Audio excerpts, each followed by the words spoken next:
অনেক রোমান্টিক সিনে অভিনয় করেছেন সালমান খান। নায়িকাদের সঙ্গে ভাইজানের প্রেম পর্দায় দেখার জন্য অপেক্ষা করে বসে থাকেন ভক্তরা, কিন্তু কখনো সালমানকে পর্দায় নায়িকাদের কিস করতে দেখা যায়নি। কেরিয়ারে প্রথম থেকে সালমানের শর্ত ছিল তিনি পর্দায় কখনো চুমু খাবেন না। এখনো পর্যন্ত সেই নিয়মের নড়চড় হয়নি।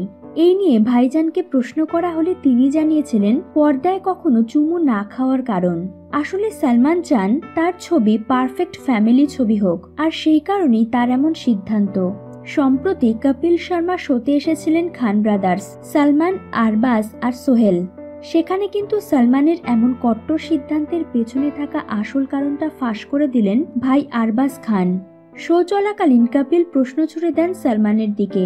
কিভাবে নায়িকাদের সঙ্গে ঘনিষ্ঠ দৃশ্যে অভিনয় করেন তিনি, সে বিষয়ে প্রশ্ন করা হয় তাকে। এরপরই সাল্লু ভাই বলেন, আমি তো আর পর্দায় চুমু খাই না, তাই তেমন কোনো পার্থক্য বুঝি না। সঙ্গে সঙ্গে আরবাজ বলে ফেলেন, আসলে পর্দার বাইরে এত কিস করে যে অনস্ক্রিনে করার দরকার পড়ে না।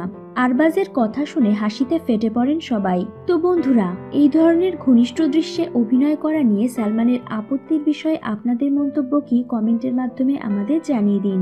বিনোদন জগতের সব ধরনের আপডেট পেতে আমাদের চ্যানেলকে সাবস্ক্রাইব করে পাশে থাকা বেল বাটনে ক্লিক করে দিন। ধন্যবাদ ভিডিওটি দেখার জন্য।